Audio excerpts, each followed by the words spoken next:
এক নম্বরে কি ছিল? 2 নম্বরে, 3 নম্বরে compassion, 4 নম্বরে integrity, 5 নম্বরে good relation with followers, 6 নম্বরে, 7 নম্বরে, 8 নম্বরে, 9 নম্বরে resilience, 10 নম্বরে মাশাআল্লাহ, 11 নম্বরে practical wisdom, সব শেষে মাশাআল্লাহ যুগোপযোগী নেতৃত্ব তৈরি করবার জন্য রাসূল সাল্লাল্লাহু আলাইহি ওয়াসাল্লামের এই যে লিডারশিপ ট্রেট, লিডারশিপ ফিচার্স, লিডারশিপ কোয়ালিটি, এগুলো থেকে আমাদের অনেক শেখার আছে, অনেক নেয়ার আছে। আমরা চাইবো আমাদের আগামী নেতৃত্ব আল্লাহ রাসূল সাল্লাল্লাহু আলাইহি ওয়াসাল্লামের লিডারশিপ ট্রেট থেকে উপকৃত হবে। তারা এগুলো স্টাডি করবে, এখান থেকে তারা তাদের নিজেদের নেতৃত্বকে সাজাবে। আল্লাহু আকবার।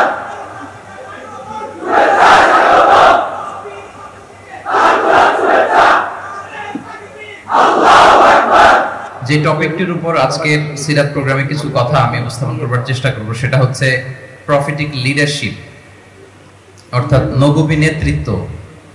আল্লাহ রাসূল সাল্লাল্লাহু আলাইহি ওয়াসাল্লামের নেতৃত্বের ধরন কেমন ছিল, কৌশলগুলো কেমন ছিল, স্ট্র্যাটেজি কেমন ছিল, রূপরেখা কেমন ছিল, এবং সেখান থেকে লেসন নিয়ে বর্তমান নেতৃত্বকে আমরা কিভাবে আরো ডেভেলপ করতে পারি, ইমপ্রুভ করতে পারি, এ নিয়ে সামান্য কিছু কথা আজকের এই প্রোগ্রামে আমি উপস্থাপন করার চেষ্টা করব ইনশাআল্লাহ বিইذنিল্লাহ।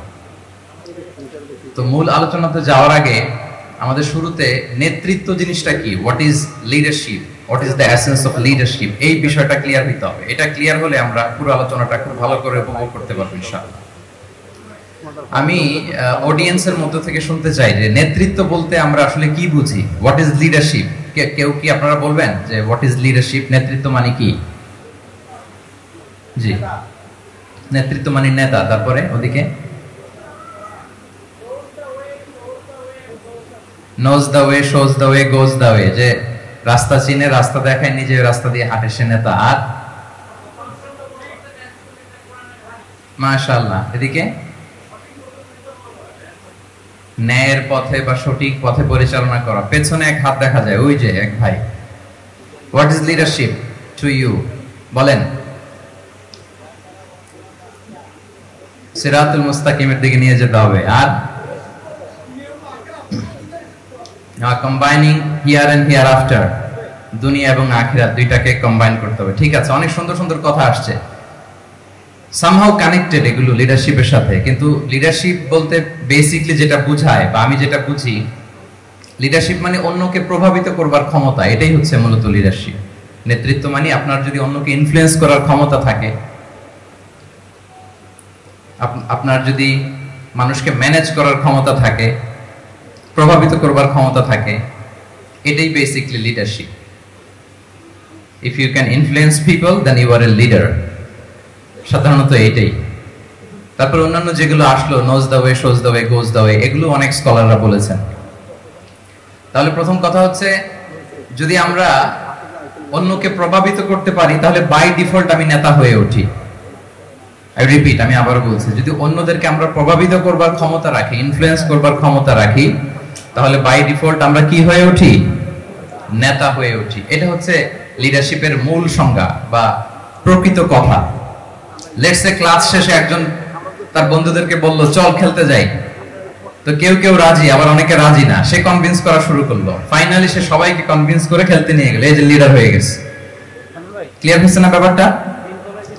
তাহলে বেসিক্যালি অন্যকে প্রভাবিত করবার যে ক্ষমতা, এটাই হচ্ছে কি লিডারশিপ। যদি আমরা অন্যকে প্রভাবিত করতে পারি, ইনফ্লুয়েন্স করতে পারি। আমাদের সমাজে কিংবা রাষ্ট্রে আমরা যে সমস্যাগুলো দেখি, এগুলো বেসিক্যালি পুর লিডারশিপের কারণে। পুর লিডারশিপ, বিকজ অফ পুর leadership.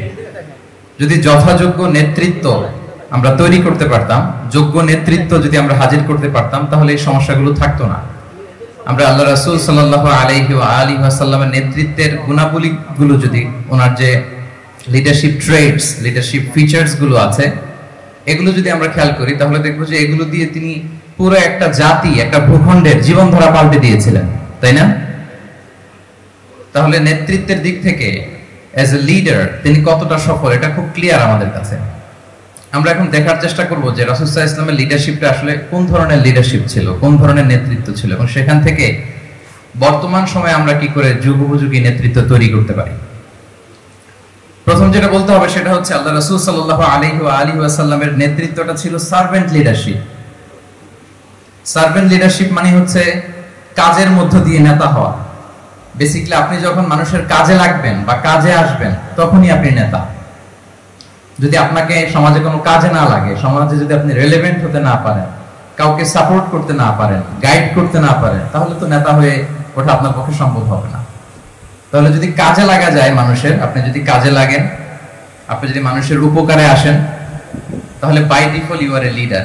If you are society oriented, if you are people oriented, if you are service oriented, by default you are a leader.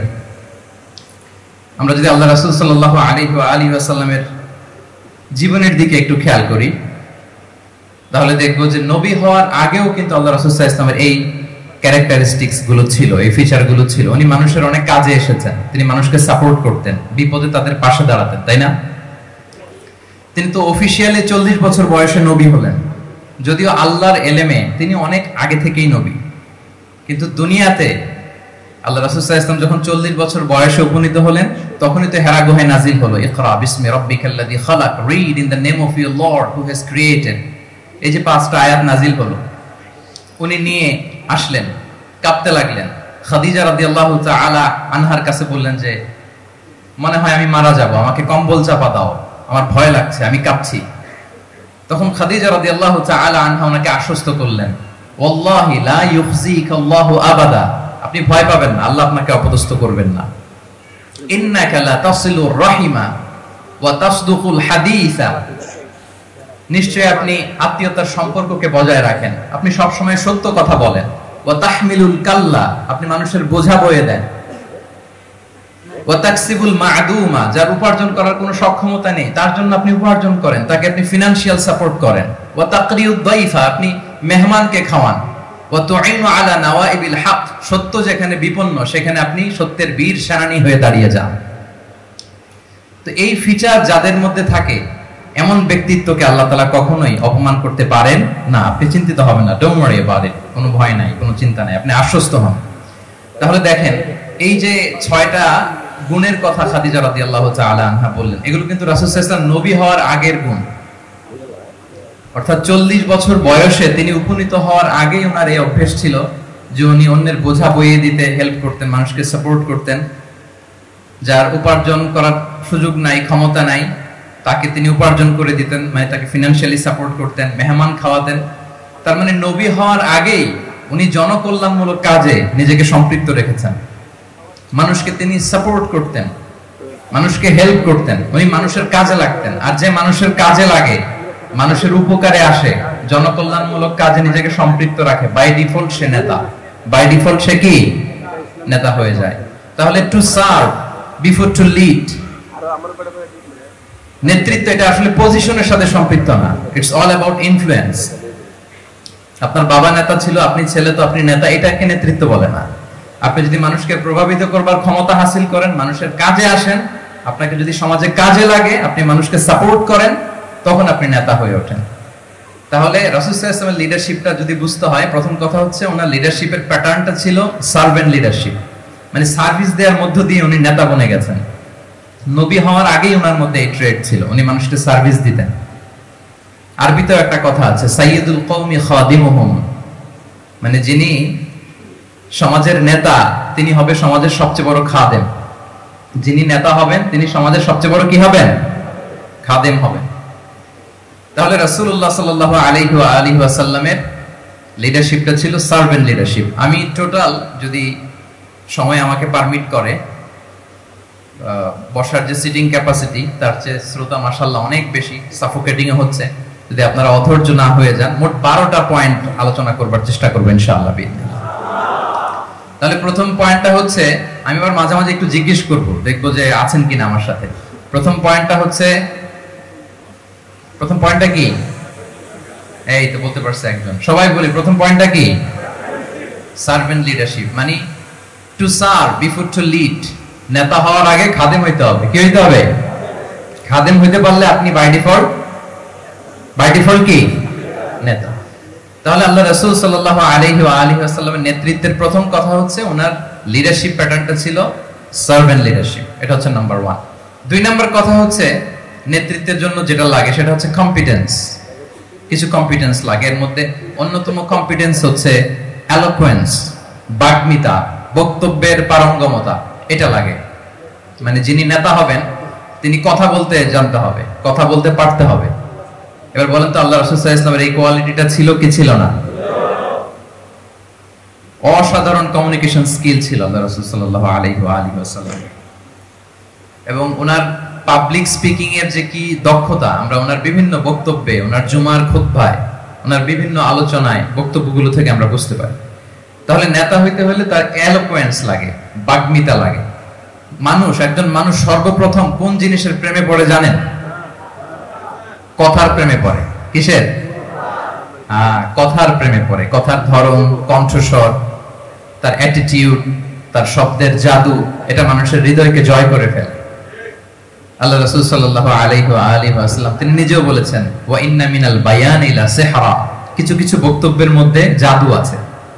তো রাসূল সাল্লাল্লাহু আলাইহি ওয়াসাল্লামের এই এলোকুয়েন্স ছিল, এলোকুয়েন্স। তিনি বলতেন, উতিতু জাওয়ামিউল কালিম, আল্লাহ তাআলা আমাকে সর্বমর্ম বাচন ভঙ্গির অধিকারী করেছেন।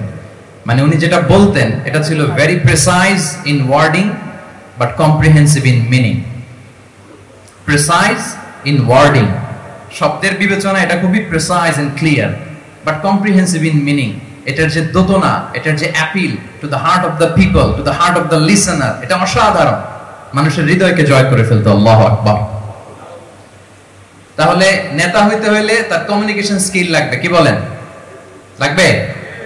এখন নেতা আসছে, উনি বক্তব্য করতে পারতেছে না, তাহলে কি নেতা হইতে পারবে? পারবে না। তাহলে পাবলিক স্পিকিং, কমিউনিকেশন স্কিল, এটা ইটস এ মাস্ট, এটা নেতার লাগবে।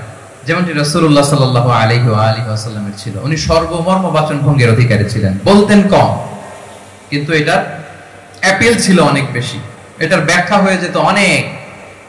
রাসূল সাল্লাল্লাহু আলাইহি ওয়াসাল্লামের সবচাইতে বড় ভাষণটি ছিল বিদায় হজের ভাষণ, খুব সম্ভবত। ওই ভাষণের টেক্সটগুলোকে যদি একসাথে করা হয়, আমার মনে হয় 10 মিনিটের বেশি লাগবে না ওই টেক্সটগুলো পড়তে। আমরা তো ঘন্টার পর ঘন্টা বক্তব্য করি, তারপরেও তো আমরা মানুষের মনকে খুশি করতে পারি না। উনি সেই যে 1400 বছর আগে 10 মিনিটের একটা ছোট্ট ভাষণ দিলেন, গোটা বিশ্ব আজও হাবুডুবু খায় ওই ভাষণের ভেতর, ঠিক কিনা বলেন? তাহলে উতিতু জাওয়ামিউল কালিম, আমি সর্বমর্ম বাচন ভঙ্গির অধিকারী। সুবহানাল্লাহ। Very precise and clear. কতটা প্রিসাইজ এন্ড ক্লিয়ার ছিল রাসূল সাল্লাল্লাহু আলাইহি ওয়াসাল্লামের বক্তব্য? আম্মা জান আয়েশা রাদিয়াল্লাহু তাআলা আনহা বলেন, লাউ আদাহুল আদু লা আহসাহু, তিনি যখন বক্তব্য করতেন, কেউ যদি চাইতো যে দেখি কয়টা শব্দ বললেন বক্তব্যে, কয়টা বাক্য বললেন, চাইলে মুহূর্তে গুনে ফেলা যেত সেটা। এত প্রিসাইজ এন্ড ক্লিয়ার বক্তব্য ছিল যে তিনি কয়টা বাক্য ব্যবহার করেছেন, কয়টা শব্দ ইউজ করেছেন এই বক্তব্যে, চাইলে যে কেউ গুনে ফেলতে পারত। এবং তিনি খুবই শুদ্ধ আরবিতে কথা বলতেন, আফসাহুল লিসান ছিলেন। বিশুদ্ধ ভাষায় কথা বলতে পারা এটা অনেক জরুরি। রাসূল সাল্লাল্লাহু আলাইহি ওয়াসাল্লাম অত্যন্ত বিশুদ্ধ আরবিতে কথা বলতেন, এবং বিশুদ্ধ আরবি জানাটা বা বিশুদ্ধ ভাষাটা এত জরুরি যে আল্লাহ তাআলা তার প্রিয় হাবিবকে এই বিশুদ্ধ ভাষা শেখানোর জন্য মায়ের বুকের দুধ খাওয়া থেকে বঞ্চিত রেখেছিলেন। আমি আবারও বলছি, বিশুদ্ধ ভাষাটা এত জরুরি যে আল্লাহ তাআলা তার প্রিয় হাবিবকে মায়ের বুকের দুধ থেকে বঞ্চিত রেখেছেন শুধু বিশুদ্ধ ভাষার জন্য। তিনি তো মায়ের বুকের দুধ খেতে পারেন না। হালিমাতুস সাদিয়ার সাথে সেই বনু সাদ গোত্রে চলে গিয়েছেন, সেখানে ছিলেন। হালিমাতুস সাদিয়া ওনাকে দুধ খাইয়েছেন। এরপরে যখন মরুভূমির চমৎকার পরিবেশে একেবারে বিশুদ্ধ আরবি তিনি শিখেছেন, আবার শিশু মুহাম্মদ সাল্লাল্লাহু আলাইহি ওয়াসাল্লামকে তিনি তার মায়ের কাছে ফিরিয়ে দিয়েছেন। তাহলে চিন্তা করে দেখেন যে বিশুদ্ধ ভাষার জন্য মায়ের বুকের দুধকে স্যাক্রিফাইস করা হয়েছে। আল্লাহু আকবার। তাহলে আম্মা জান আয়েশা রাদিয়াল্লাহু তাআলা আনহা বলতেন, লাউ আদাহুল আদু লা আহসাহু, চাইলে যে কেউ গুনতে পারতো যে তিনি প্রিয় নবীজি কয়টা বাক্য বললেন, কয়টা শব্দ, এত প্রিসাইজ এন্ড ক্লিয়ার ছিল। অন্য বর্ণনায় এসেছে, কানা ইয়াতাকাল্লামু বিকালামিন বাইনাহু ফাসলুন, তিনি এমন ভাবে কথা বলতেন, কথার মাঝখানে মাঝখানে পজ দিতেন। কি দিতেন? পজ দিতেন, মানে একটু থামতেন যাতে করে শ্রোতারা বুঝতে পারে। ইয়াতাকাল্লামু বিকালামিন বাইনাহু ফাসলুন, বলতে বলতে মাঝে মাঝে একটা পজ দিতেন যাতে সবাই বুঝতে পারে। ইয়াহফাযুহু মান জালাসা ইলাই, আশেপাশে যারা বসতো তারা সহজে এটা মুখস্থ করে ফেলতে পারত। পজ দিয়ে দিয়ে থেমে থেমে এত চমৎকার করে ওনার প্রেজেন্টেশন ছিল, বক্তব্য মালাগুলো ছিল, ফলে যারা শুনতেছে ইজিলি মুখস্থ করে ফেলতে পারত। এবং গুরুত্বপূর্ণ কথা তিনি এমফাসাইজ করতেন, 3 বার বলতেন। একবার তিনি বলতেছেন আত-তাকওয়া হা হুনা হা হুনা হা হুনা ওয়া ইউশিরু ইলা সাদরিহি 3 মাররাত। তাকওয়াকে তিনি এখানে রেফার করেছেন। আমরা তো মনে করি তাকওয়া সব ঢুকে গেছে এখানে, তাকওয়া ঢুকে গেছে টুপিতে, তাকওয়া ঢুকে গেছে জামাতে, এগুলো তাকওয়ার একটা নমুনা। কিন্তু আল্লাহ রাসূল সাল্লাল্লাহু আলাইহি ওয়াসাল্লাম বলেছেন তাকওয়া এখানে এখানে এখানে, এভাবে 3 বার তিনি ইঙ্গিত করেছেন। গুরুত্বপূর্ণ কথাকে তিনি এভাবে এমফাসাইজ করতেন। মাঝে মাঝে এমন আবেগঘন বক্তব্য উপস্থাপন করতেন, সাহাবারা অশ্রুসিক্ত হতো। ওয়াজিলাত মিনহাল কুলুব যারাফাত মিনহাল উয়ুন, সাহাবারা বলতেন যে আমরা অশ্রুসিক্ত হতাম, আমাদের হৃদয় বিগলিত হতো। এত চমৎকার মর্মস্পর্শী বক্তব্য তিনি করতেন। এটা প্রেক্ষাপটের আলোকে। আবার যুদ্ধের ময়দানে যখন কমান্ড করতেন তখন আলা সাউতু ওয়াশতাদ্দা গাদাবু, তিনি রেগে যেতেন, উঁচু কণ্ঠে তিনি কথা বলতেন, মনে হচ্ছে একজন সেনাবাহিনীর কমান্ডার তার ব্যাটালিয়নকে কমান্ড করছেন। আল্লাহু আকবার। তাহলে বক্তব্যের যত দিক হতে পারে, স্লো মোশনে, খুব তেজস্বী বক্তব্য, খুব জ্বালাময়ী বক্তব্য, আবার মর্মস্পর্শী বক্তব্য, সব ধরনের বক্তব্য তিনি করতেন। সুবহানাল্লাহ। তাহলে এলোকোয়েন্স, 2 নাম্বার হচ্ছে এলোকোয়েন্স। কম্পিটেন্সের খুব গুরুত্বপূর্ণ একটা অংশ হচ্ছে এলোকোয়েন্স, বাগ্মিতা। এটা একজন নেতার থাকা চাই। কি বলেন? একজন নেতার এরকম বক্তব্য দিতে জানতে হবে না? আল্লাহ রাসূল সাল্লাল্লাহু আলাইহি ওয়া আলিহি ওয়াসাল্লাম তিনি ঠিক এইভাবে বক্তব্য করতেন। মাঝে মাঝে তিনি ইমোশনাল ইন্টেলিজেন্স ইউজ করতেন, মানে আবেগ অনুভূতিকে নাড়িয়ে দিয়ে শ্রোতাকে প্রভাবিত করে ফেলা। স্পিরিচুয়াল ইন্টেলিজেন্স বা ইমোশনাল ইন্টেলিজেন্স তিনি বক্তব্যের মধ্যে ব্যবহার করতেন। এমন ভাবে তিনি নাসিহাত করতেন, এমন ভাবে কথা বলতেন, মানুষের আবেগ অনুভূতিকে তিনি নাড়িয়ে দিতেন। আল্লাহু আকবার। ছোট্ট একটা উদাহরণ এখানে আমি হাজির করি। আপনারা হুনাইনের যুদ্ধের কথা নিশ্চয়ই শুনেছেন। কত হিজরিতে হয়েছিল? হ্যাঁ, আজকে তো অনেক পুরস্কার বিজয়ীদেরকে দেখলাম আমরা, মাশাআল্লাহ। কত? 8ম হিজরি। তার মানে মক্কা বিজয়ের ইমিডিয়েট পরেই, কয়েক সপ্তাহ পরেই তো হুনাইনের যুদ্ধ হয়েছিল। তাই হুনাইনের যুদ্ধে অনেক ওয়ার বুটিজ মুসলমানদের করতলগত হয়েছিল, মানে অনেক গানিমাত, অনেক সম্পদ ওনারা যুদ্ধ শেষে যুদ্ধলব্ধ সম্পদ হিসেবে পেয়েছিলেন। 24,000 উট। কত উট? 24,000 উট, প্রায় 40,000 ভেড়া। এত পরিমাণ গনিমত যখন রাসূল সাল্লাল্লাহু আলাইহি ওয়াসাল্লাম পেলেন, তিনি এগুলো বন্টন করতে শুরু করলেন। কিন্তু রাসূল সাল্লাল্লাহু আলাইহি ওয়াসাল্লাম তিনি বন্টন করতে যে আনসারী সাহাবীদেরকে, অর্থাৎ মদিনার যে সাহাবারা, তাদেরকে কিছুই দিলেন না, বরং তিনি মক্কার সাহাবাদেরকে দিলেন, অন্যান্য গোত্রের লোকদেরকে দিলেন, আশেপাশের সবাইকে দিলেন, কিন্তু দিলেন না কাদেরকে? আনসারী সাহাবীদেরকে। ফলে এত বিশাল ওয়ার বুটিজ, এর মধ্যে থেকে কিছুই আনসারীরা পেল না। ওনাদের মধ্যে ক্ষোভের জন্ম নিল, ওনাদের মধ্যে একটু অসন্তোষ তৈরি হলো, ক্ষোভের জন্ম হলো, এবং ক্ষোভ থেকে ওনারা সমালোচনা করতে আরম্ভ করলেন আল্লাহ রাসূল সাল্লাল্লাহু আলাইহি ওয়াসাল্লামের।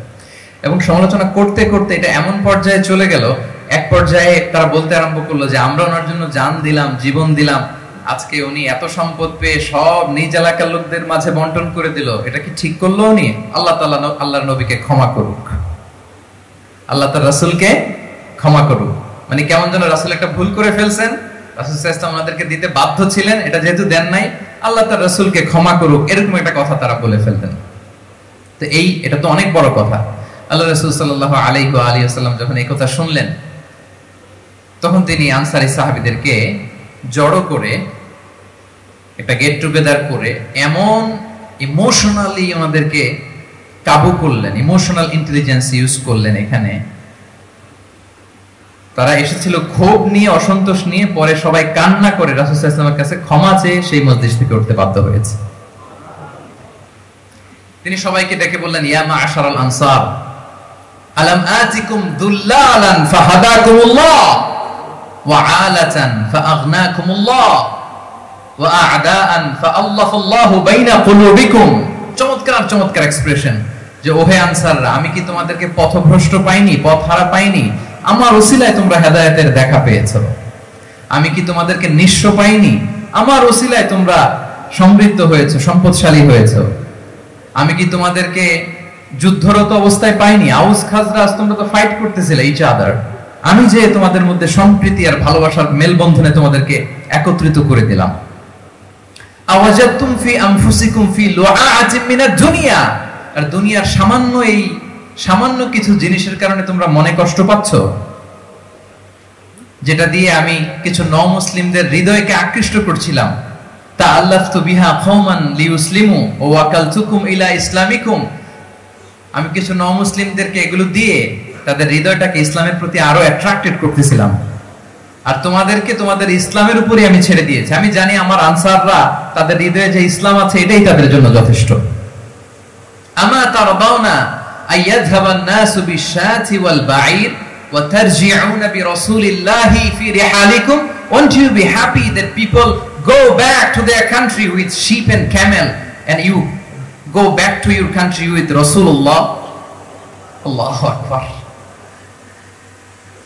তোমরা কি এতে খুশি হবে না মানুষ উট আর ভেড়া নিয়ে তাদের এলাকায় ফিরবে, আর তোমরা আল্লাহর রাসূলকে নিয়ে তোমাদের এলাকায় ফিরবে? এরকম একটার পর একটা ইমোশনালি রাসূল সাল্লাল্লাহু আলাইহি ওয়াসাল্লাম যখন আনসার সাহাবীদেরকে কাবু করতে লাগলেন, ওনারা এমন ভাবে কান্নার রোল জুড়ে দিল, এমন ভাবে অনুতপ্ত হলো, কাঁদতে শুরু করলো। পরে এরা বলতে আরম্ভ করলো, আমি 2-1টা বাক্য বললাম, লম্বা চূড়া মন মাতানো বক্তব্য, হৃদয় স্পর্শী বক্তব্য। তারা বলল, ইয়া রাসূলুল্লাহ, আমরা শুধু আপনাকে পেয়েই খুশি। রাসূল সাল্লাল্লাহু আলাইহি ওয়াসাল্লাম বলেন, গোটা বিশ্বের মানুষ যদি এই পথ ধরে আর আনসারীরা যদি এই পথ ধরে, আমি এই পথ ছেড়ে দিয়ে আনসারীদের পথে হাঁটবো। আল্লাহ তুমি আনসারদের ক্ষমা করো, তাদের সন্তানদের ক্ষমা করো, তাদের নাতিদেরকে ক্ষমা করো। এভাবে মর্মস্পর্শী বক্তব্য যখন ইমোশনাল ইন্টেলিজেন্স দিয়ে যখন রাসূল সাল্লাল্লাহু আলাইহি ওয়াসাল্লাম বললেন, সব আনসারী সাহাবারা কাঁদতে আরম্ভ করলেন। সবাই ফাবাকাল কওমু হাত্তা আখদালু লুহাহুম, তাদের প্রত্যেকের দাড়ি ভিজে গেল, এমন কান্না জুড়ে দিল। আল্লাহু আকবার। তাহলে এটা ছিল রাসূল সাল্লাল্লাহু আলাইহি ওয়াসাল্লামের বক্তব্যের মাধ্যমে শ্রোতাদের মাঝখানে প্রভাব সৃষ্টি করার ক্ষমতা। চিন্তা করতে পারেন, হৃদয় কেঁপে ওঠে না এই কথা শুনলে? Won't you be happy people go back to their home with sheep and camel and you take the messenger of Allah with you? মানুষ ছাগল ভেড়া নিয়ে ফিরতেছে, তোমরা তো আল্লাহর নবীকে নিয়ে ঘরে ফিরতেছো। আল্লাহু আকবার। তাহলে এই কম্পিটেন্সটা লাগে একজন নেতা, তিনি এরকম মর্মস্পর্শী বক্তব্য দিতে জানতে হবে। কি বলেন? এটা দরকার আছে না? আচ্ছা, তাহলে রাসূল সাল্লাল্লাহু আলাইহি ওয়াসাল্লামের লিডারশিপ নিয়ে যেহেতু কথা বলছি, প্রফেটিক লিডারশিপ, প্রথমটা বলেছিলাম ওনার লিডারশিপের স্টাইল কি ছিল? এই তো মুখস্থ হয়ে গেছে, মাশাআল্লাহ। দুটো গেল। 3 নাম্বার হচ্ছে আল্লাহ রাসূল সাল্লাল্লাহু আলাইহি ওয়া আলিহি ওয়াসাল্লামের নেতৃত্বের গুণাবলীগুলো যদি আমরা লিস্ট ডাউন করি, 3 নাম্বার হচ্ছে কম্পেশন। কম্পেশন, a leader should be compassionate. 3 number হচ্ছে কম্পেশন, মানে সফট হার্টেড, দয়াদ্র হৃদয় হতে হবে। আপনি মানুষের দুঃখ যদি আপনাকে কাঁদায় তবেই আপনি নেতা। কি বলেন? মানুষের দুঃখ দেখে, কষ্ট দেখে যদি আপনার মধ্যে কান্না আসে বুক ফেটে, তবেই আপনি নেতা। তাহলে দয়াদ্র হতে হয় নেতাকে, তাকে দয়ালু হতে হয়, কম্পেশনেট হতে হয়, দয়াদ্র হৃদয়ের হতে হয়। আমরা আল্লাহ রাসূল সাল্লাল্লাহু আলাইহি ওয়াসাল্লামের দিকে যদি তাকাই, ওনার তো একটা উপাধি হচ্ছে রাহমাতাল লিল আলামিন। আল্লাহ রাসূল সাল্লাল্লাহু আলাইহি ওয়াসাল্লামের উপাধি কি? ওমা আরসালনাকা ইল্লা রাহমাতাল লিল আলামিন, we have not sent you but as mercy for all the worlds।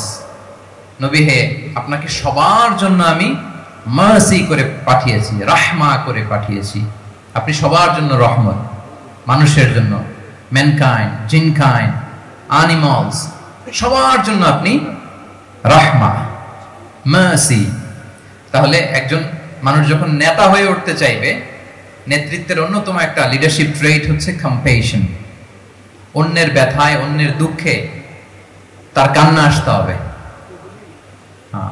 Soft hearted হইতে হবে তাকে, মাঝে মাঝে দয়াদ্র হৃদয়ের হতে হবে, তবেই সে নেতা। রাসূল সাল্লাল্লাহু আলাইহি ওয়াসাল্লাম কতটা দয়াদ্র ছিল আল্লাহ তাআলা অন্য আয়াতে বলছেন, ফাবিমা রাহমাতিন মিনাল্লাহি লিনতা লাহুম ওয়ালাউ কুনতা ফাদদান গালিযাল কলবি লানফাদ্দু মিন হাওলিক। নবী হে, আল্লাহর অশেষ অনুগ্রহে আপনি খুব কোমল ভাষী হয়েছেন, কোমল হৃদয়ের হয়েছেন।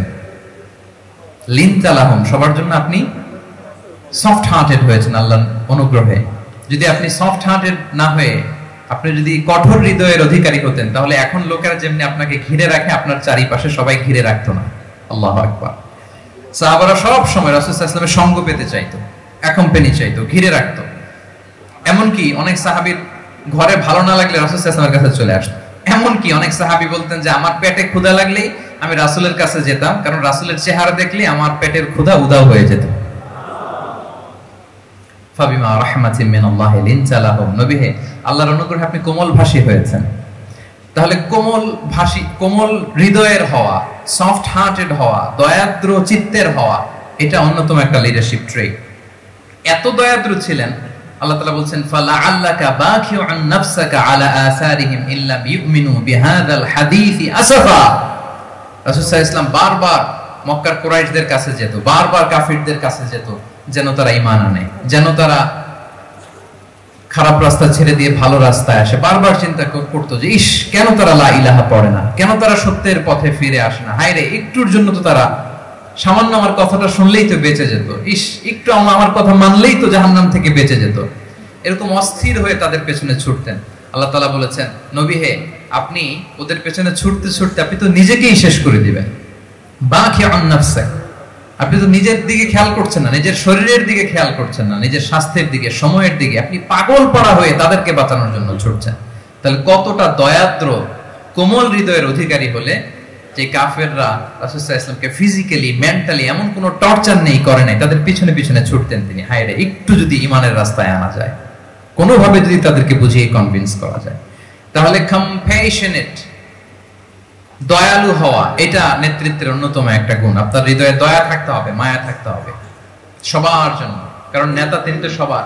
লেটস সে বাংলাদেশের যিনি প্রধানমন্ত্রী হবেন, আরো রেলেভেন্ট হয়ে যাচ্ছে এখন কথা, সামনে তো নির্বাচন আসতেছে, সো কেউ না কেউ তো প্রধানমন্ত্রী হবে। তো উনি যখন প্রধানমন্ত্রী হবে, ধরেন উনি কি শুধু ওনার দলের প্রধানমন্ত্রী হবেন?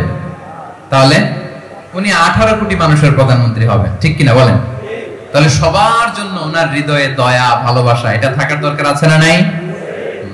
তিনি সবার প্রতি কোমল হৃদয়ের হইতে হবে, দয়াদ্র হইতে হবে। প্রধানমন্ত্রী উনি শুধু নিজ দলের প্রধানমন্ত্রী নন, 18 কোটি মানুষের প্রধানমন্ত্রী। তাহলে সফট হার্টেড হইতে হবে। রাসূল সাল্লাল্লাহু আলাইহি ওয়াসাল্লামের মধ্যে এটা ছিল। সব সময় তিনি মাজলুমদের পাশে থাকতেন। আপনারা হিলফুল ফুজুলের কথা জানেন। ওনার বয়স যখন 35, ইয়ামানের এক ব্যবসায়ী আসছিল মক্কায় ব্যবসা করতে। পণ্য বিক্রির পরে আস ইবনে ওয়াইল নামে এক দুষ্ট জালেম, সে পণ্য নিয়ে বলে আমরা এই এলাকার লোক, আমরা দাম দিব না, কি করতে পারো করো। এই লোক কান্না জুড়ে দিল। তার কান্না দেখে রাসূল সাল্লাল্লাহু আলাইহি ওয়াসাল্লামের হৃদয়ে দয়া হলো। তিনি ওনার চাচা জুবাইর ইবনে আব্দুল মুত্তালিব সহ ওনার মতো যারা ইয়াং স্টার আছে সবাইকে নিয়ে একটা সংঘ করলেন। এটাই তো হালাফুল ফুদুল, মূলত নাম হচ্ছে হালাফুল মুত্তাইয়িবিন। জাহেলি যুগে ওনাদের প্রথা ছিল, কোন একটা ভালো কাজে কেউ যখন এক হতো, রং ভর্তি বালতির ভেতরে হাত ঢুকিয়ে তারা পাথরের মধ্যে ওই হাতের ছাপ দিত, সবাই ওইখানে ছাপ দিত।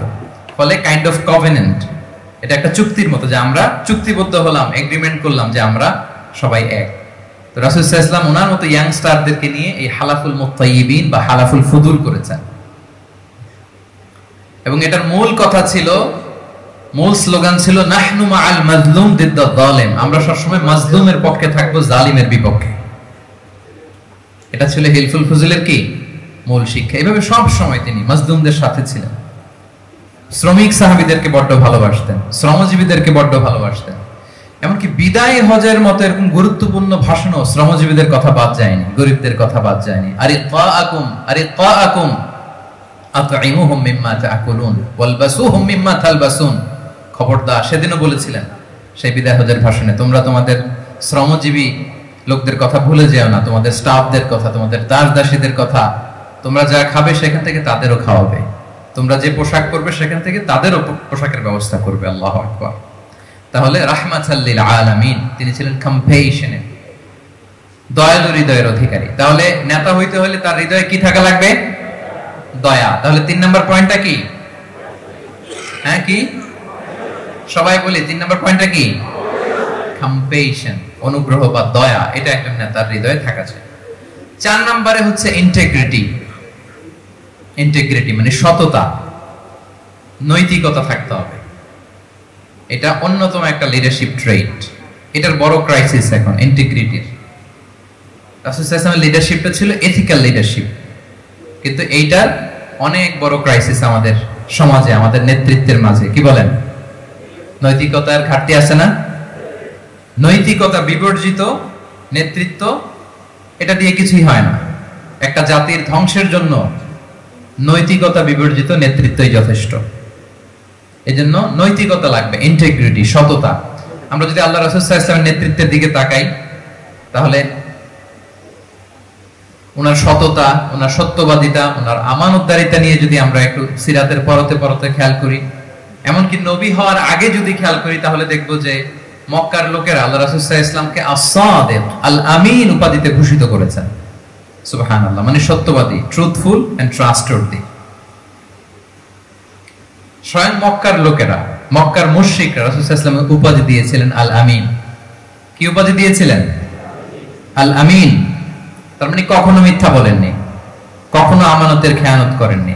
যখন আয়াত নাজিল হলো ওয়া আনজির আশিরাতাকাল আকরাবিন, হে নবী আপনি আপনার নিকট আত্মীয়দেরকে সতর্ক করুন জাহান্নামের আযাবের, তিনি সাফা পাহাড়ের চূড়ায় উঠে গেলেন, ডাকতে আরম্ভ করলেন, ও মক্কার লোকেরা, ও আমার আত্মীয়রা, আমি যদি বলি এই পাহাড়ের পেছনে একদল ঘোড়সাওয়ার সশস্ত্র ব্যাটালিয়ন তোমাদেরকে এখনই অ্যাটাক করবে, তোমরা কি বিশ্বাস করবে?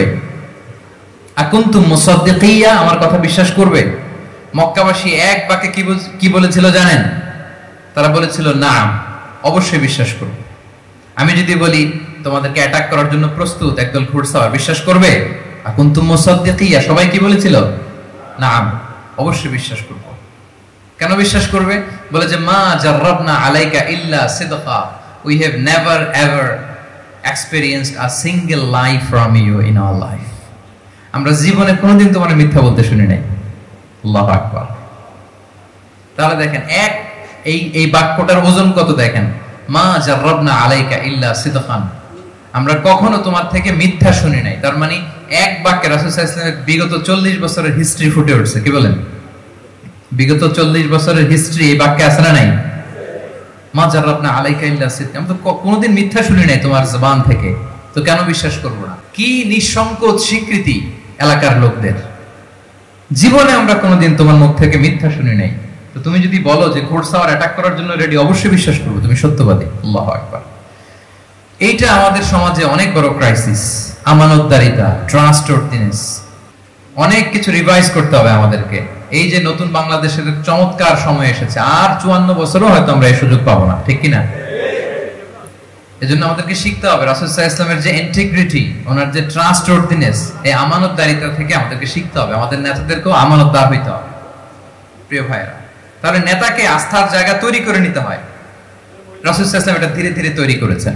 আপনারা জানেন যে উনি নবুয়তের আগে পার্টনারশিপে বিজনেস করতেন খাদিজা রাদিয়াল্লাহু তাআলা আনহার সাথে, মানে খাদিজা রাদিয়াল্লাহু তাআলা আনহার ইনভেস্টমেন্ট আর উনি শ্রম দিতেন। তো উনি সিরিয়াতে গিয়েছেন পণ্য নিয়ে, মালামাল নিয়ে। ওনার ব্যবসা বাণিজ্যের ধরন কেমন এটা দেখবার জন্য খাদিজা রাদিয়াল্লাহু তাআলা আনহা ওনার এক বান্ধবীকে পাঠিয়েছিলেন ওই ক্যারাভানে, ওই কাফেলায়। নাম ছিল মাইসারা। কি নাম? মাইসারা। তো মাইসারাকে বলেছে, মাইসারা তুমি দেখবা যে টাকা পয়সা আবার উল্টা পাল্টা করে কিনা, ঠিকঠাক মতো ব্যবসা করে কিনা, আমার huge investment on behalf of me, তুমি এই ক্যারাভানে থাকবে আর দেখবে যে মোহাম্মদ ঠিকঠাক বিজনেসটা করে কিনা। আল্লাহু আকবার। মাইসারা এই সফর শেষে এসে খাদিজা রাদিয়াল্লাহু তাআলা আনহার কাছে এমন পজিটিভ রিভিউ দিয়েছে, এই রিভিউ শুনেই খাদিজা রাদিয়াল্লাহু তাআলা আনহা বিষ্ণু ইসলামকে বিয়ে করার জন্য রাজি হয়ে গেছে। আলহামদুলিল্লাহ। মাইসারা এসে রিভিউ দিতে লাগলো যে মুহাম্মদ সে সবার চেয়ে আলাদা সাল্লাল্লাহু আলাইহি ওয়াসাল্লাম। তার ওঠা বসা, তার চলন বলন, তার কথন, তার ডিলিংস, তার লেনদেন সব আলাদা, অসাধারণ তিনি। আল্লাহু আকবার। তিনি অসাধারণ। তাহলে মাইসারার রিভিউ শুনে আল্লাহু আকবার, খাদিজা রাদিয়াল্লাহু তাআলা আনহা তিনি অবাক হয়ে গেলেন এবং তিনি বিয়ের প্রস্তাব পাঠালেন। রাসূল সাল্লাল্লাহু আলাইহি ওয়াসাল্লামের এই আমানতদারিতায় মুগ্ধ হয়ে কি করলেন? বিয়ের প্রস্তাব পাঠালেন। তাহলে কি পরিমাণে ট্রাস্টওয়ার্দিনেস ওনার ছিল। এবং মজার ব্যাপার, আরো মজার ব্যাপার হচ্ছে মক্কার কুরাইশরা, মক্কার লোকেরা রাসূল সাল্লাল্লাহু আলাইহি ওয়াসাল্লামের কাছে এসে আমানতের সম্পদ গচ্ছিত রাখতো। আবু জাহেলের কাছে রাখতো না, উতবা, শাইবা, ওয়ালিদ ইবনে মুগিরা কারো কাছে রাখতো না। খেয়াল করে দেখেন, দল করে আবু জাহেলের, দল করে কার? কিন্তু আমানত রাখে কার বাসায়? কি অবাক করা কাণ্ড না? কর্মী হচ্ছে আবু জাহেলের, কিন্তু আমানতের সম্পদ রাখে কার কাছে?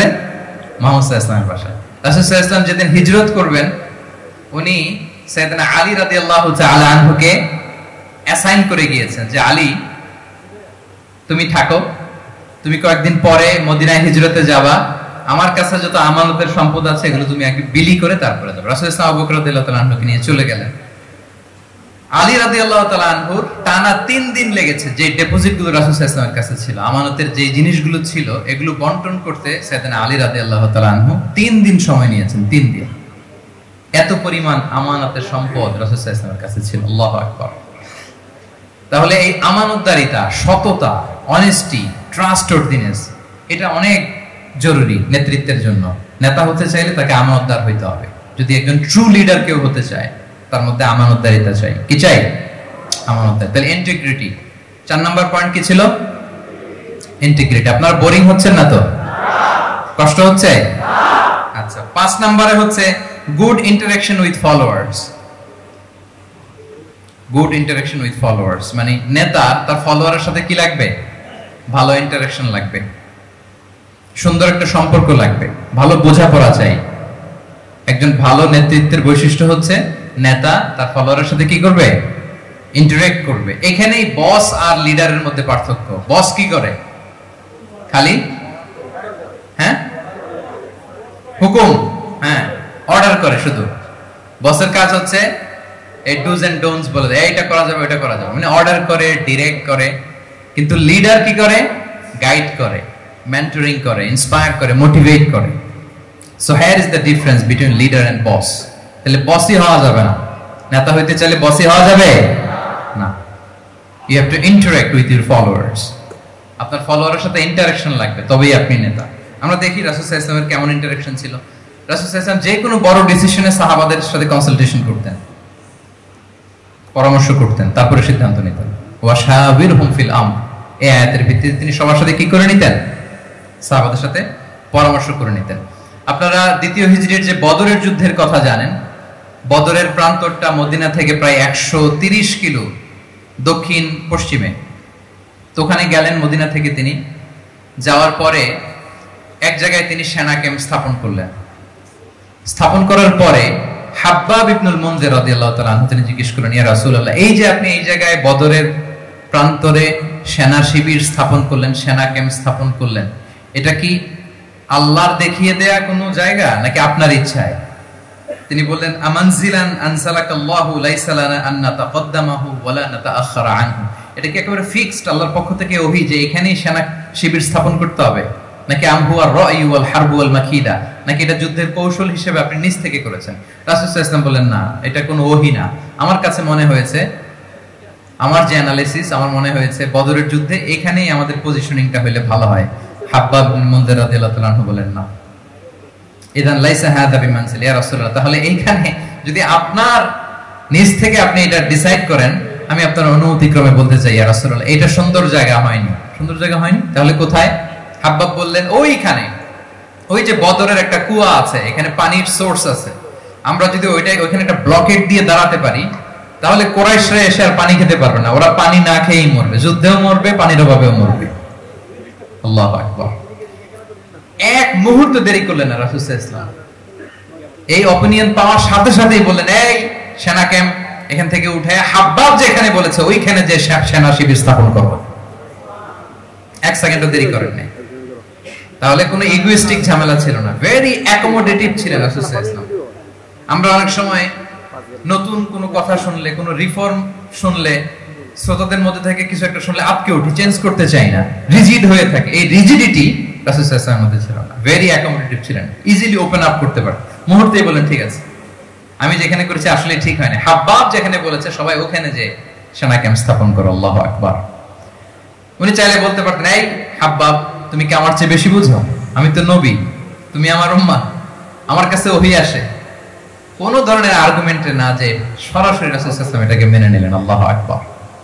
তাহলে এই যে ইন্টারঅ্যাকশন, দেখেন কত চমৎকার ইন্টারঅ্যাকশন ছিল সাহাবীদের সাথে রাসূলুল্লাহ সাল্লাল্লাহু আলাইহি ওয়া আলিহি ওয়াসাল্লাম।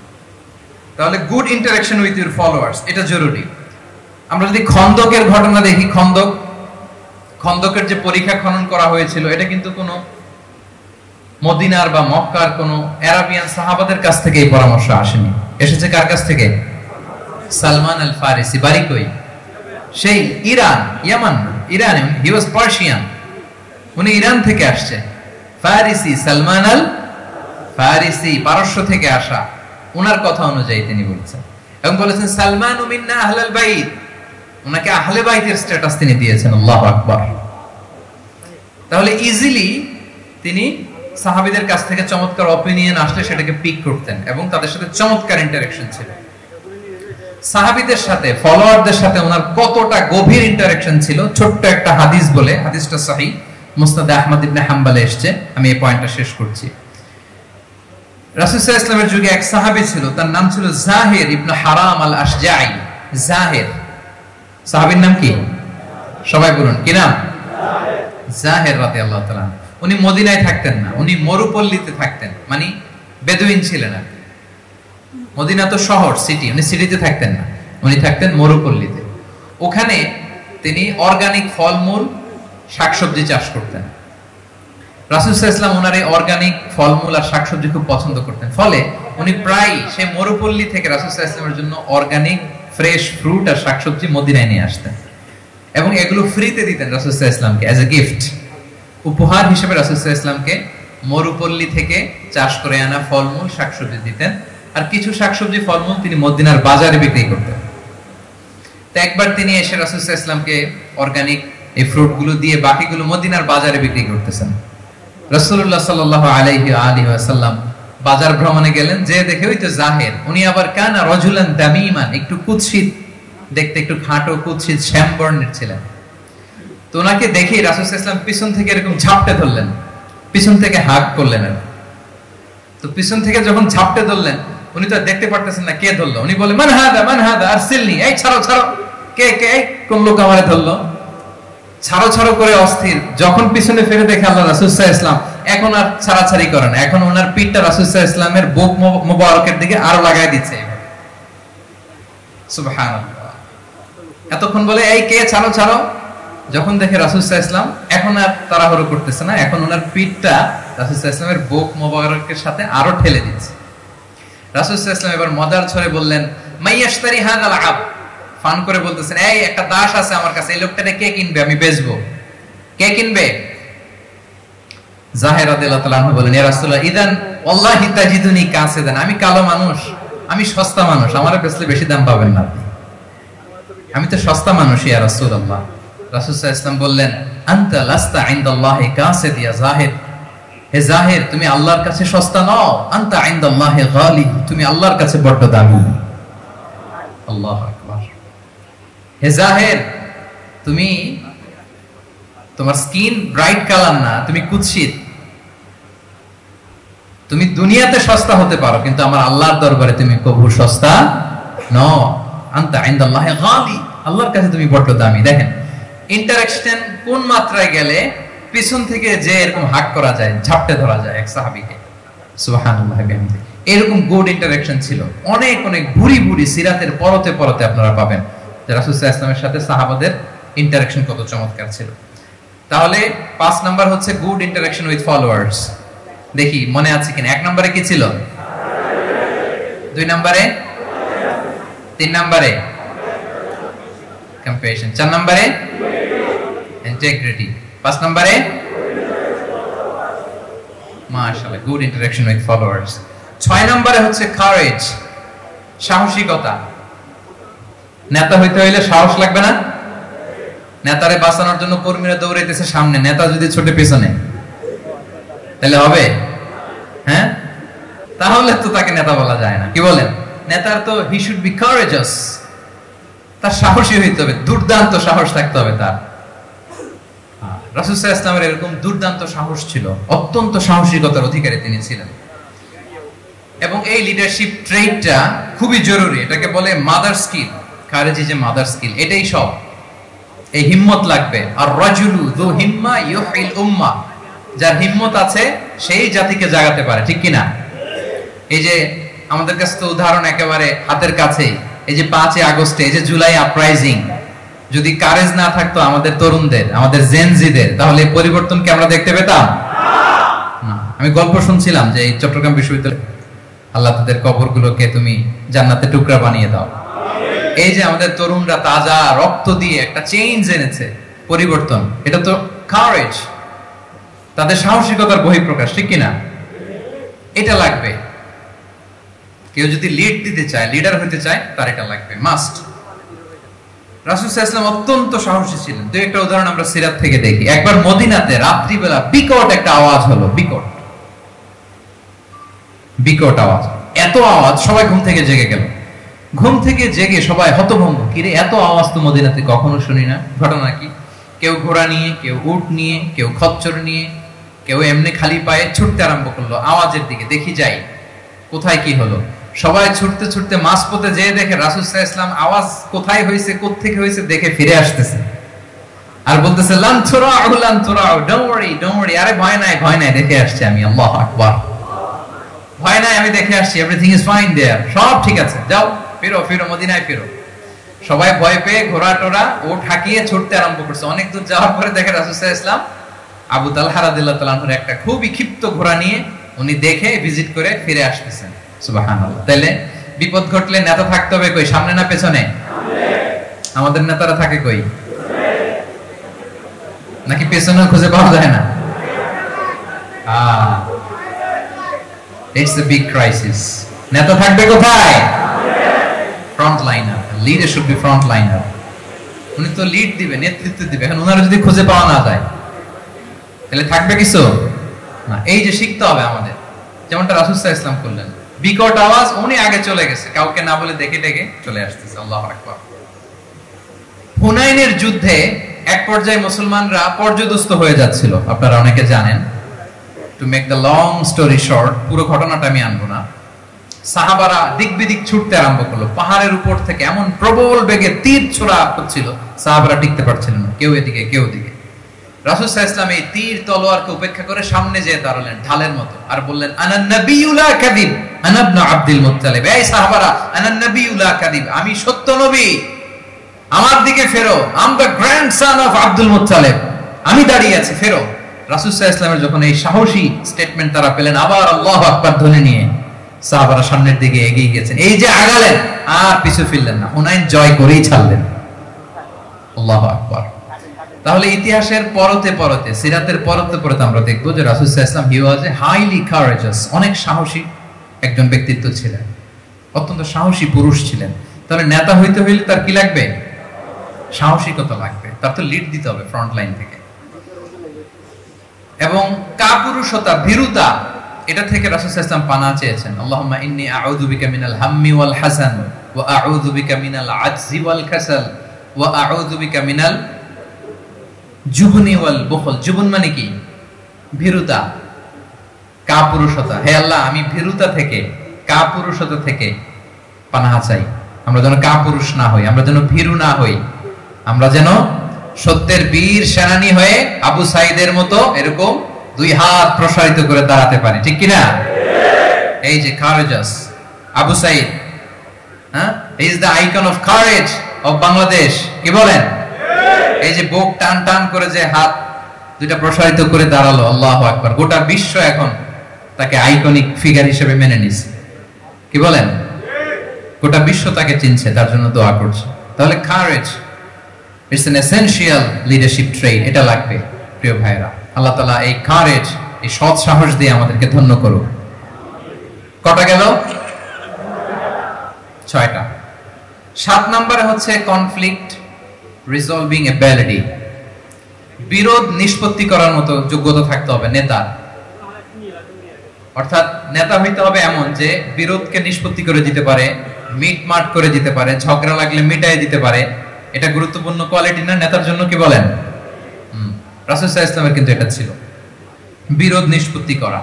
রাসূল সাল্লাল্লাহু আলাইহি ওয়াসাল্লাম মক্কা থেকে মদিনায় যে 1 ঘন্টায় বছরের পর বছর চলে আসা যুদ্ধ, they used to fight each other, Aws and Khazraj, 1 ঘন্টায় যুদ্ধ থামাই দিয়েছেন। আল্লাহু আকবার।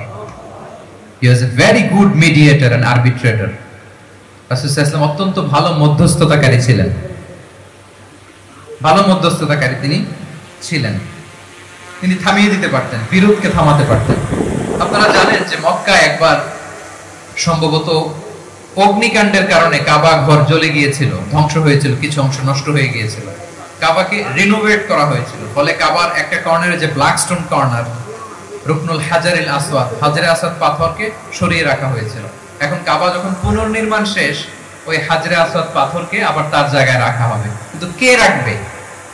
সবাই রাখতে চায়, সব দলের নেতারা বলে আমরা রাখবো। এক দলের নেতা বলে যে আমি রাখবো, এটা অনেক very prestigious and dignified issue, এই প্রেস্টিজ আমরা কাউকে নিতে দিব না। আরেক দলের নেতা বলে না, আমাদের পাওয়ার বেশি, আমরা রাখবো।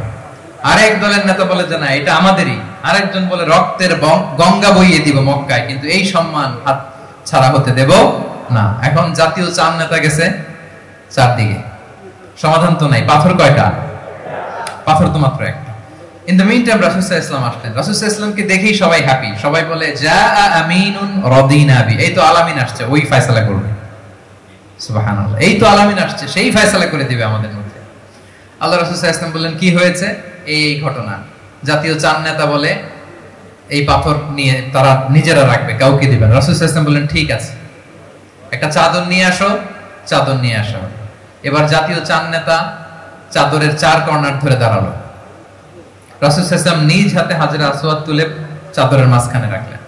এবার চার নেতাকে বললেন আসো তোমরা আমার সাথে। তারা আগাতে লাগলো।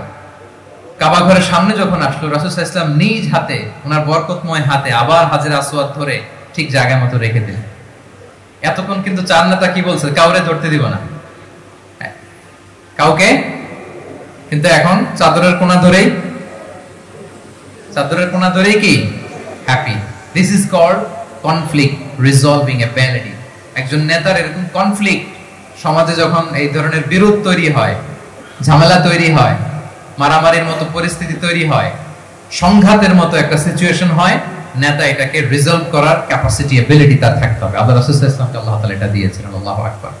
শুধু বড় বড় জিনিস না, ছোট ছোট জিনিসও করতে হয়। লেটস সে নিজ দলের নেতা কর্মীদের মধ্যে মারামারি, নিজ দেশের ভিতরে মারামারি, দেশের সাথে প্রতিবেশী দেশের বিরোধ, রিজিওনাল সুপার পাওয়ার হলে আশেপাশের অনেকগুলো দেশের মধ্যে বিরোধ, আপনাকে নেতা হয়ে এগুলো মিটমাট করে দিতে হবে। সুপার পাওয়ার যদি হয়ে যান, গোটা বিশ্বের যেখানে ঝামেলা লাগে, দেখেন না বড় বড় মোড়লরা কি করে, ওই কাতারে বসে বসে ওই আফগানিস্তান, তারপর ওই ইসরায়েল, কাতার মিলাই দিচ্ছে, দেখেন না এগুলো নিউজে আপনারা? This is called conflict resolving ability. কনফ্লিক্টকে রিজলভ করতে জানতে হয়।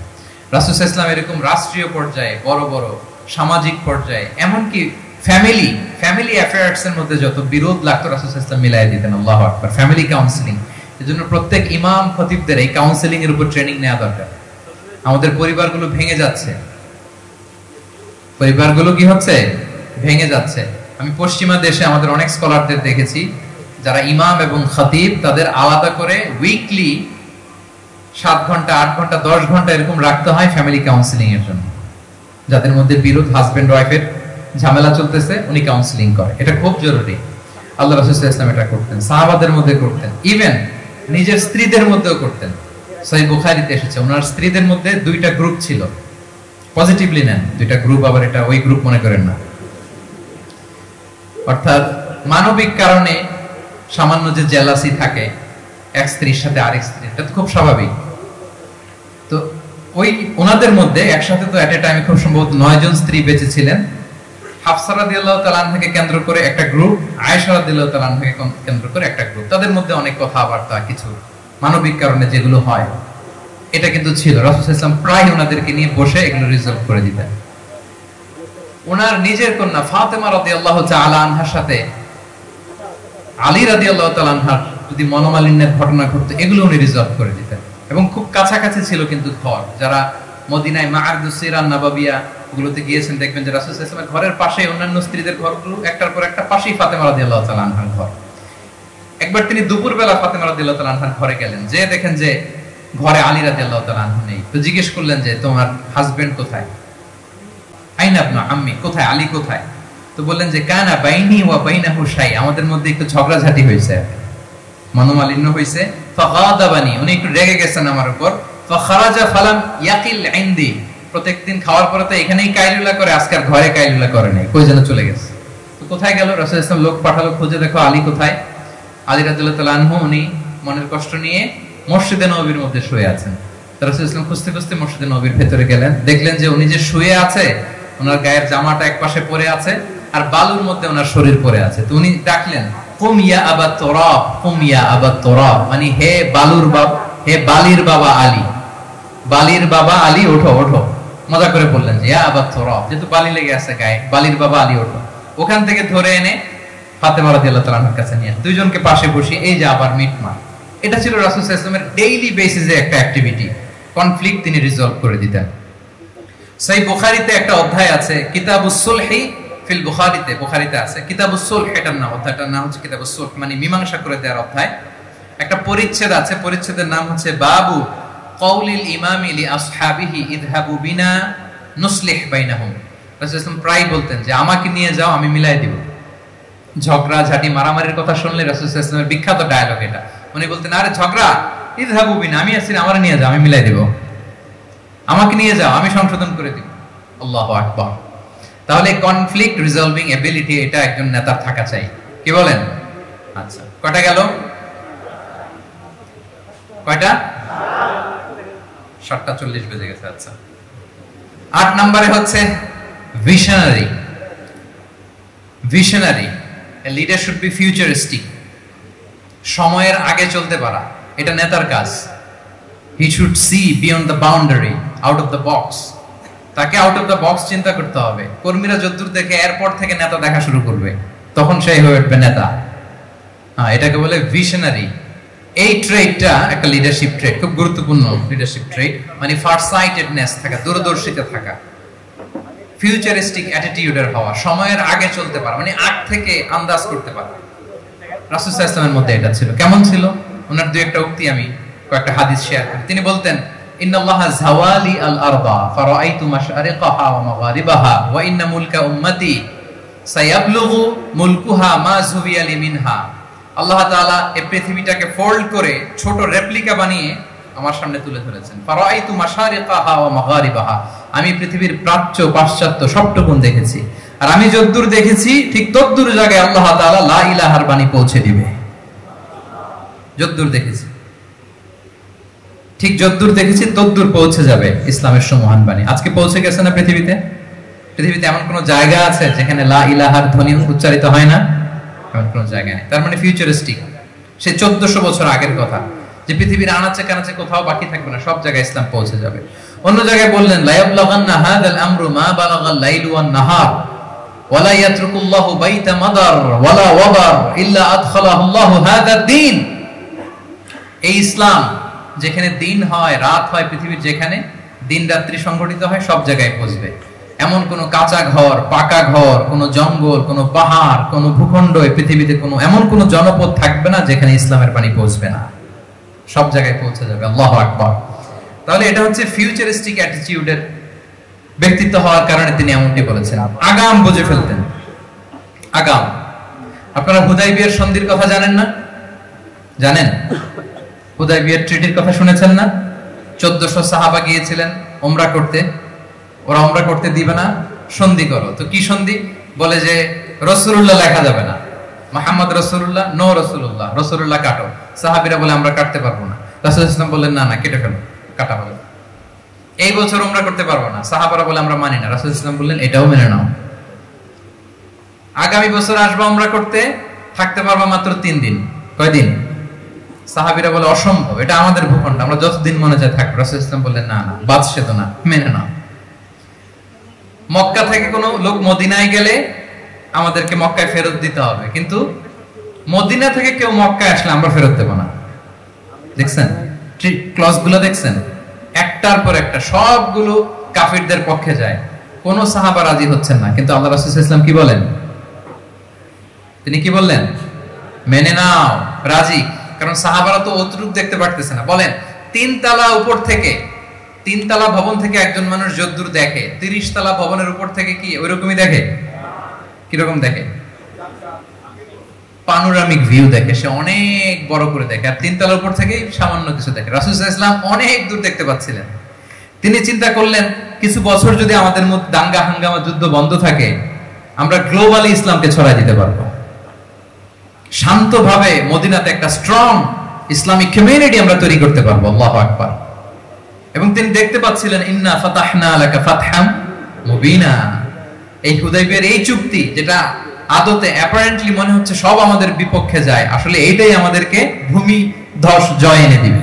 আল্লাহু আকবার। এবং সেটাই হয়েছে। তাহলে নেতার কাজ হচ্ছে, নেতা সময়ের আগে চলবেন, ফিউচারিস্টিক হবেন, যেটাকে আমরা বলি কি ভিশনারি। কি বলি? তাহলে 8 নম্বর পয়েন্টটা কি ছিল? ভিশনারি। 9 নম্বর হচ্ছে রেজিলিয়েন্স। এটা একটা চমৎকার লিডারশিপ ট্রেট। রেজিলিয়েন্স মানে সংকট কাটিয়ে ঘুরে দাঁড়াবার সামর্থ্য, মানে যাকে কেউ থামাতে পারে না। আনস্টপেবল।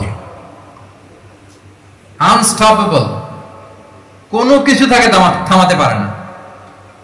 লেগে থাকার মানসিকতা, টিকে থাকার মানসিকতা, সহজে হার না মানা, আবার ঘুরে দাঁড়ানো, এটার বলে রেজিলিয়েন্স। এই ক্যাপাসিটি, এই কোয়ালিটি রাসূল সাল্লাল্লাহু আলাইহি ওয়াসাল্লামের মধ্যে ছিল। হি ওয়াজ আনস্টপেবল, হ্যাভিং আনবিলিভেবল সাবর। কোনো কিছু রাসূল সাল্লাল্লাহু আলাইহি ওয়াসাল্লামকে থামাতে পারে নাই। পেরেছে? বলেন, পেরেছে কেউ থামাতে? ছোটবেলা থেকে স্ট্রাগল করে, একটার পর একটা স্ট্রাগল ফেস করে বড় হয়েছেন। জন্মের আগেই তো ওনার পিতাকে আল্লাহ তাআলা উঠিয়ে নিলেন। তার মানে বাবাকে নিজ চোখে এই দুনিয়াতে আমাদের প্রিয় নবীজি দেখে যান নাই। আল্লাহ রাসূল সাল্লাল্লাহু আলাইহি ওয়াসাল্লাম ওনার বাবাকে, পিতাকে দেখছেন? দেখেন নাই। ওনাদের আমেনা এবং আব্দুল্লাহ, ওনাদের সংসার ছিল মাত্র সপ্তাহখানেক, 1 সপ্তাহ সংসার। কয়দিনের সংসার? কয়দিনের? 7 দিনের। এই সপ্তাহখানেকের সংসারেই আল্লাহ তাআলা রাসূল সাল্লাল্লাহু আলাইহি ওয়াসাল্লামকে ওনার মায়ের পেটে পাঠিয়েছেন। আব্দুল্লাহ চলে গেলেন ব্যবসায়, ফিরে আসার পথে ওখানেই মারা গেলেন, ইয়াসরিবে। তার মানে জন্মের আগেই বাবাকে হারালেন, ইয়াতিম হয়ে দুনিয়াতে আসলেন। এরপরে মাকে হারালেন, এরপরে দাদাকে হারালেন, এরপরে চাচাকে হারালেন। Physically, mentally torture, emotionally traumatise করার যত ধরন আছে কাফিররা করেছে, কোনো কিছু রাসূল সাল্লাল্লাহু আলাইহি ওয়াসাল্লামকে থামাতে পেরেছে? বলেন, থামাতে পেরেছে? ওনার লাইফ থ্রেট ছিল। হিজরতের রাতে তো আল্লাহ তাআলা বললেন আজই যেতে হবে, না হলে হত্যার ষড়যন্ত্র হচ্ছে, ব্ল্যাক ম্যাজিক করা হয়েছে। রাসূল সাল্লাল্লাহু আলাইহি ওয়াসাল্লাম খাসির মাংস, খাসির যে বাজুর মাংস, এটা পছন্দ করতেন।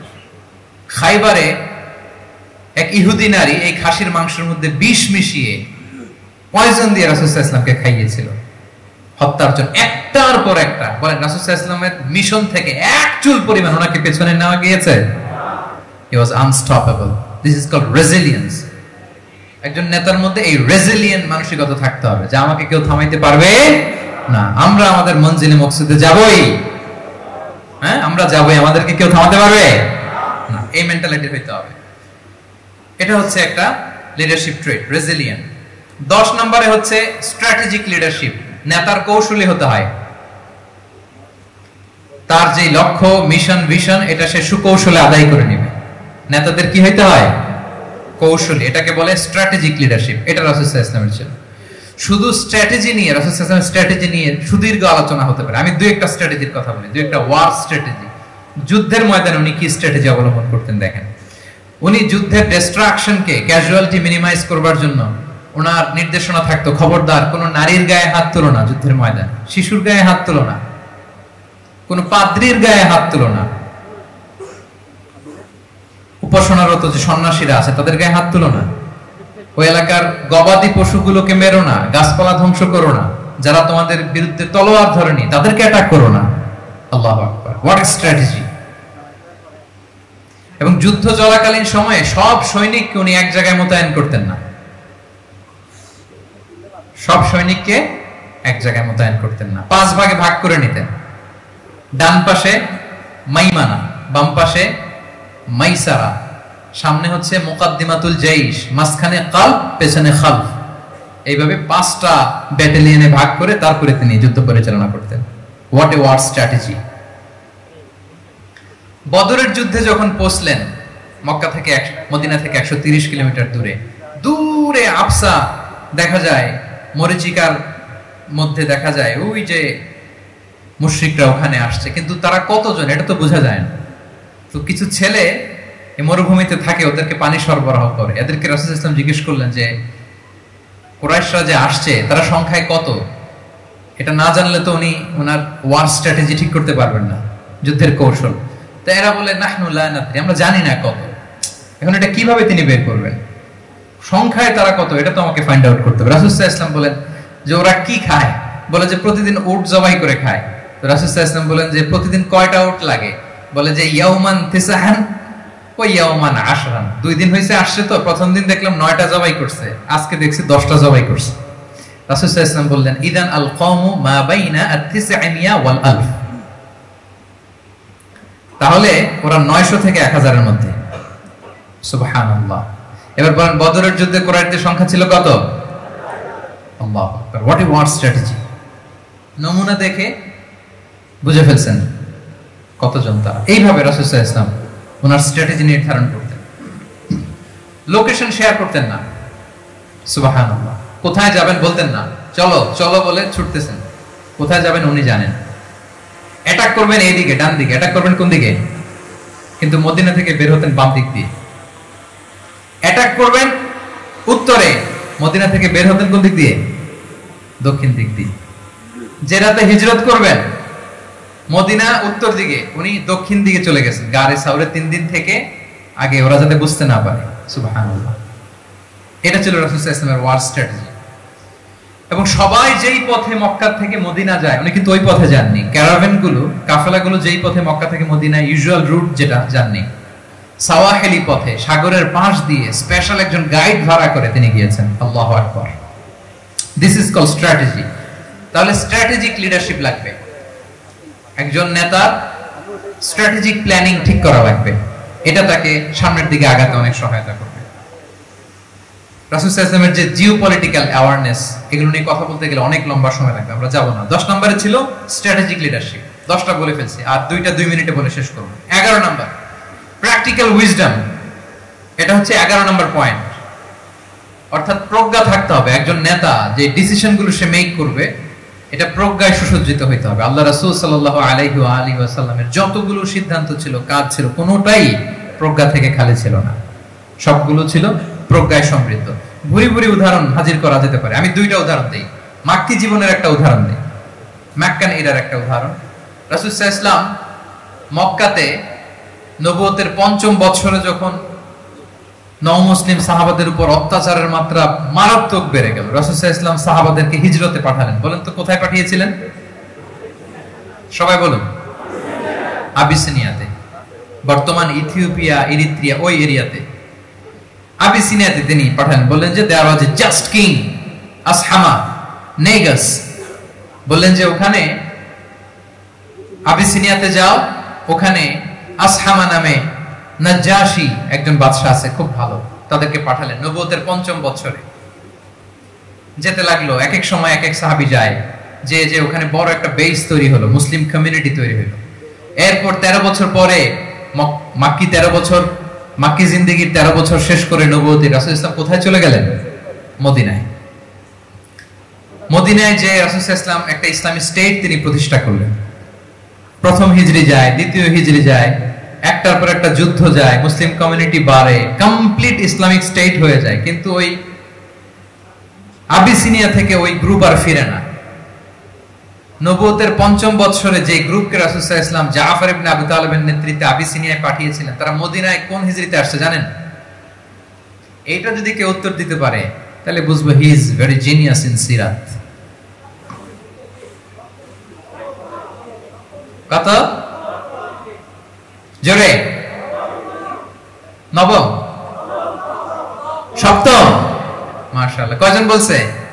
এটা জানতেন কে? কে হাত তোলেন? মাশাআল্লাহ, অনেক জিনিয়াস আছে তো এখানে। হ্যাঁ, লটস অফ জিনিয়াস। মাশাআল্লাহ, মাশাআল্লাহ, তাবারাকাল্লাহ। জি, 7ম হিজরিতে এসেছিলেন জাফর ইবনে আবি তালিবের নেতৃত্বে। এখানে হিকমা, রাসূল সাল্লাল্লাহু আলাইহি ওয়াসাল্লামের উইজডমের ব্যাপারটা হচ্ছে, রাসূল সাল্লাল্লাহু আলাইহি ওয়াসাল্লাম আছেন মদিনাতে, একের পর এক কোরআনের আয়াত নাজিল হচ্ছে, আহকামগুলো সাহাবারা প্র্যাকটিস করতেছে, মসজিদে নববী হলো, ইসলামিক স্টেট হলো, বদরের যুদ্ধ হলো, উহুদ হলো, খন্দক হয়ে গেল, সব হয়ে যায়। কিন্তু ওনারা ফিরেন না কেন? ওনারা ফিরলেন সেই 7ম হিজরিতে খায়বার বিজয়ের পরে। এবং যেদিন জাফর ইবনে আবি তালিব আবিসিনিয়া থেকে সবাইকে নিয়ে ফিরলেন, রাসূল সাল্লাল্লাহু আলাইহি ওয়াসাল্লাম এত খুশি হলেন, উনি বললেন বিআইহিমা আনা লা আদরি বিআইহিমা আনা আফরাহ বিফাতহি খাইবার আও বিকুদুমি জাফর। আজকে কোনটাতে আমি বেশি হ্যাপি আমি জানি না, আমার ভাই জাফরকে পেয়ে নাকি খাইবার বিজয়ের কারণে। আমি কনফিউশনে পড়ে গেছি যে এইটাতে বেশি খুশি হইলাম নাকি ওইটা। এর কারণ হচ্ছে রাসূল সাল্লাল্লাহু আলাইহি ওয়াসাল্লাম অপেক্ষা করতেছিলেন যে মদিনা এই স্টেটটাকে আগে ইন্টারনাল এবং এক্সটার্নাল যত থ্রেট হতে পারে সবগুলো থেকে আগে সেফ জোন বানাতে হবে। এমন হতে পারে মদিনা হাতছাড়া হয়ে যেতে পারে। মদিনা যদি হাতছাড়া হয়, মদিনা থেকেও যদি আমার হিজরত করা লাগে, আমি কই যাব?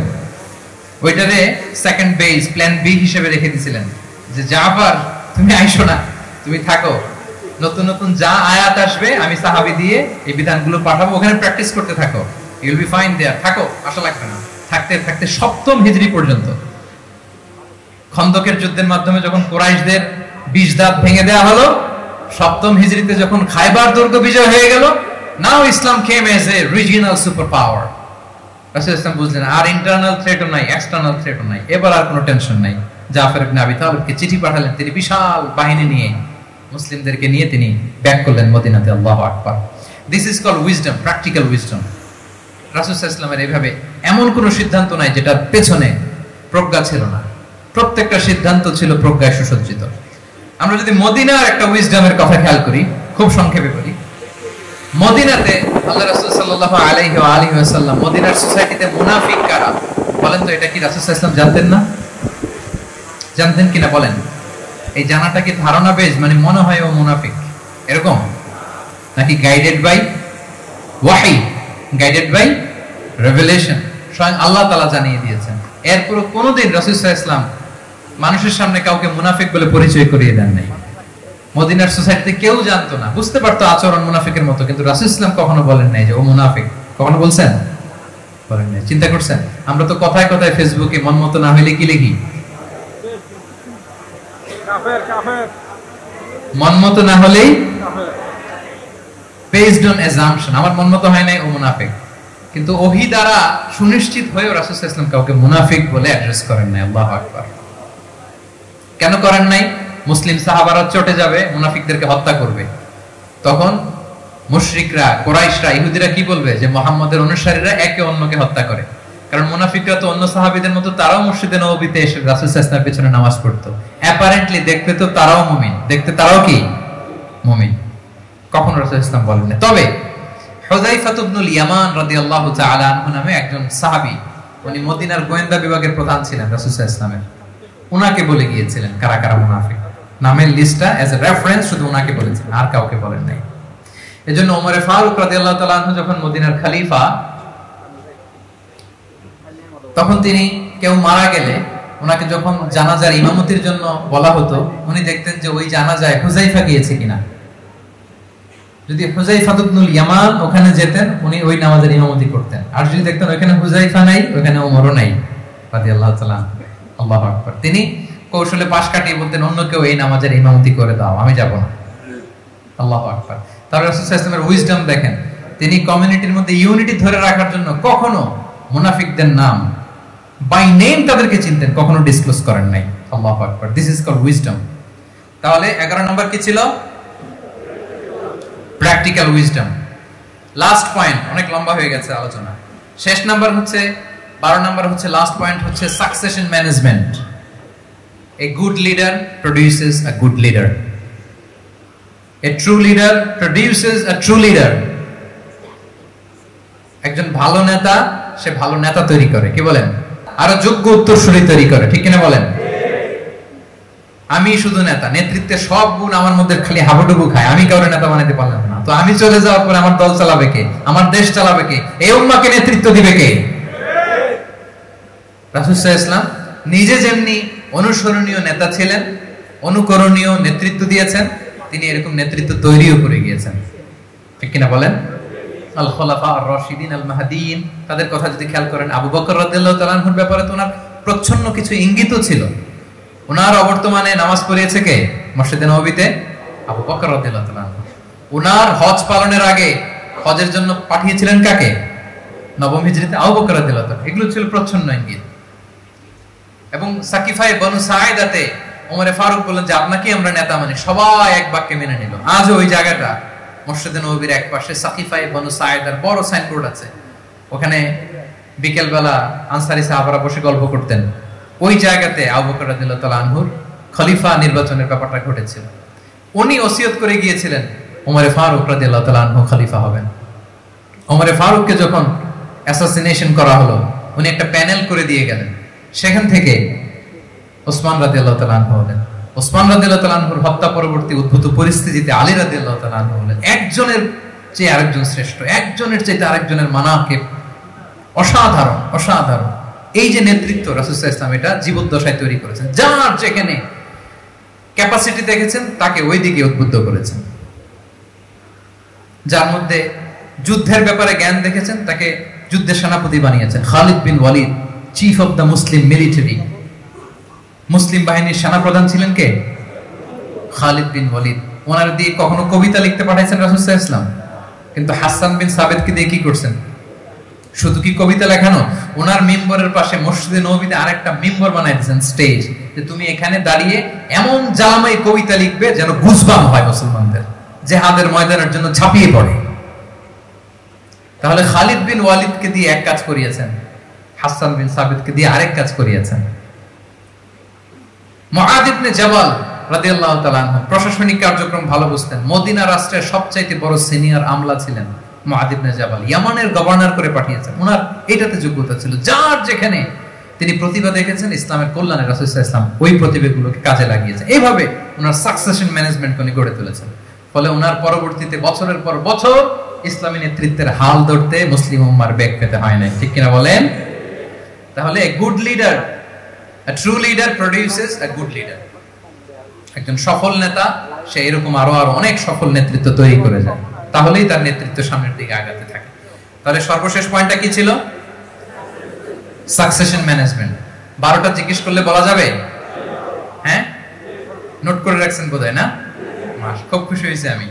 মাশাআল্লাহ। শ্রোতা যদি ভালো হয়, শ্রোতা যদি দেখে যে না আমার সাথে সাথে মাথা নাড়ায়, রেসপন্স করে, উত্তর দেয়, তখন কথা বলতেও ভালো লাগে। মানে এত গরমের মধ্যে, এত কষ্টে, অল আর সোয়েটিং, বাট এত মনোযোগের সাথে আপনারা শুনেছেন। আল্লাহ তাআলা আপনাদেরকে কবুল করুন। আচ্ছা, আমরা একটু রিক্যাপ করি। 1 নম্বরে কি ছিল? আচ্ছা, 2 নম্বরে সবাই বলতেছে তো, আসলে কি বলতেছে বোঝাও যাচ্ছে না। ঠিক আছে। 3 নম্বরে কম্প্যাশন। 4 নম্বরে ইন্টিগ্রিটি। 5 নম্বরে গুড রিলেশন উইথ ফলোয়ার্স। 6 নম্বরে, 7 নম্বরে, 8 নম্বরে, 9 নম্বরে রেজিলিয়েন্স। 10 নম্বরে মাশাআল্লাহ। সব শেষে 11 নম্বরে প্র্যাকটিক্যাল উইজডম। সব শেষে মাশাআল্লাহ। যুগোপযোগী নেতৃত্বের জন্য, যুগোপযোগী নেতৃত্ব তৈরি করবার জন্য রাসূল সাল্লাল্লাহু আলাইহি ওয়াসাল্লামের এই যে লিডারশিপ ট্রেট, লিডারশিপ ফিচার্স, লিডারশিপ কোয়ালিটি, ওনার যে নেতৃত্বের ধরন আমরা জানলাম, এগুলো থেকে আমাদের অনেক শেখার আছে, অনেক নেয়ার আছে। আমরা চাইবো আমাদের আগামী নেতৃত্ব আল্লাহ রাসূল সাল্লাল্লাহু আলাইহি ওয়াসাল্লামের লিডারশিপ ট্রেট থেকে উপকৃত হবে।